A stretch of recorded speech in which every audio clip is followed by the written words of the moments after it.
All right, man, let's get in it. Season two of Oh, From's been amazing.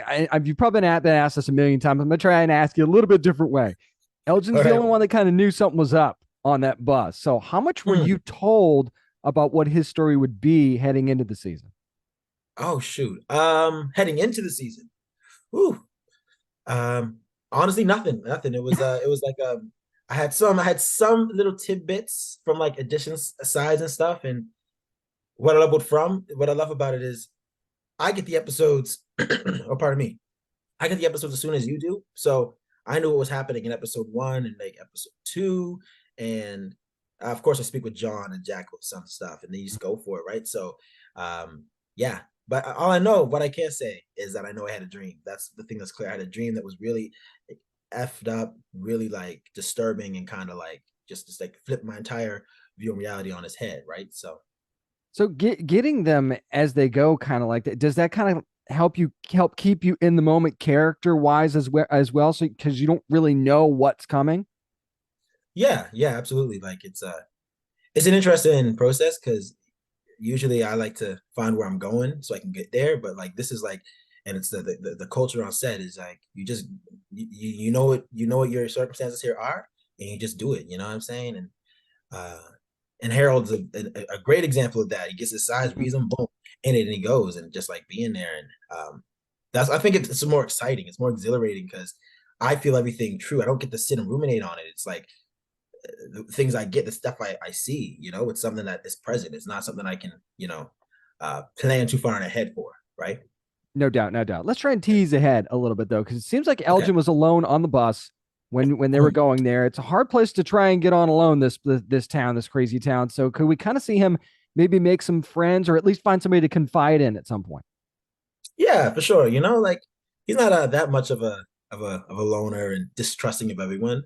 I feel like there's people that he does, for just open up to, and certain people he feels more comfortable around than other people, right?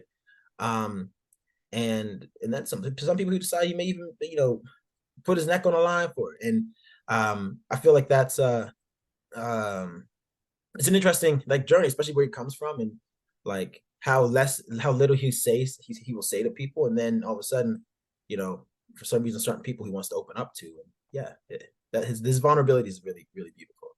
Yeah. Interesting, interesting. Now, the shock of finding out where he ended up is enough for anyone who's either been in the town forever or just got there. So, do you kind of feel like that Elgin's visions is that kind of making it harder for him for the shock to actually wear off because he actually got the shock before the shock? Yeah, absolutely. He get the shock before the shock, and then even as he's moving through the town, he's seeing other things, and he's like that are making that shock come back because he's like, shoot, this was part of the dream. And as he's moving through, like it's like he's reliving like horrors that he lived through before, like he experienced almost. And yeah, so definitely it's a lot of people have a shock and they settle down, but for him he's really just constantly moving because he's seeing things and re-experiencing things. Yeah. No doubt, no doubt. Now, trust is a tricky thing in this town. I think that that's an Hmm. easy thing to say, even for those who've been there a while. We kind of saw what happened to Elgin when he found Boyd and Tabitha and Victor in the woods. So, do you kind of feel like is he being forced to trust people out of necessity, or is it kind of maybe his nature to be trusting a little bit? I feel like he's being forced out of necessity, right? Like it also goes because it hasn't been very the people in the town haven't been very kind to him, right? Like This is Donna true. holds a shotgun immediately. Boyd points a gun at him while there's monsters behind him, right? So people haven't been extremely like nice so far, but he'd rather be with people who don't look like monsters, even if they may be monsters inside. He'd rather be around them for his own survival. Yeah. Good call. Good call. Now, one of the things I love about this show too is that the fan theories from the Frumley are just off the charts fun on social media. Have you kind of seen any theories about Elgin that you thought were interesting? We're not confirming anything, but any theories you thought were interesting? Yes, there's a few that are very interesting. And a few that I even said, it's odd. There's a few, like I remember seeing one, and I'm like, oh, that's so weird because I actually thought the same thing when I was going into it. And yeah, like some of them were really close to my heart, but yeah, some of them I'm like, huh? You think what? But okay, see where that goes. Did anybody nail it? Uh, nah, not yet. No. Oh, see, so if you're trying, keep trying because you don't have it Keep yet. trying. Keep That's trying. good. That's Yeah. good. Of course, again, Nathan, no spoilers here, but there is there a particular character interaction or maybe a specific episode that you're really looking forward to fans seeing this season that's just got a lot of good stuff for Elgin in it? Ooh.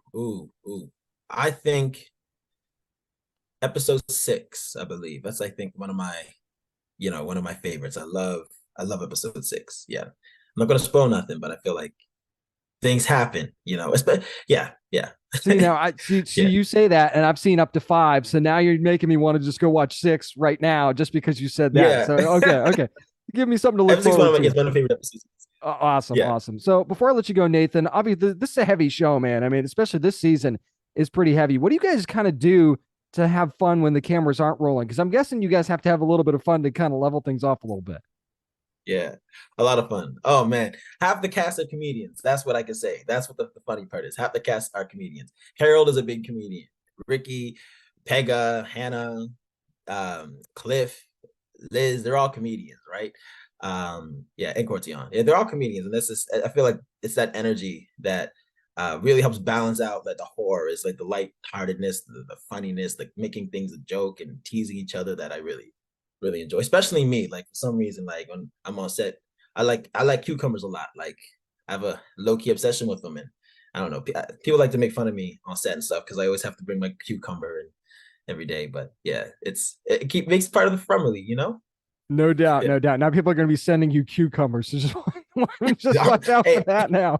send them. Listen, I love cucumber. I go to soap every day. I go to the grocery store, Sobeys, and I'm like, oh, I go there for steak and I buy cucumber. So Nice, yeah, nice. So send them cucumbers, cucumber seeds, whatever you need to do. But make sure you're watching from every Sunday on MGM Plus with all the new episodes of this season because it is a great and wild season for sure. And Nathan Simmons, man, thank you so much for taking the thank time. I you. appreciate you.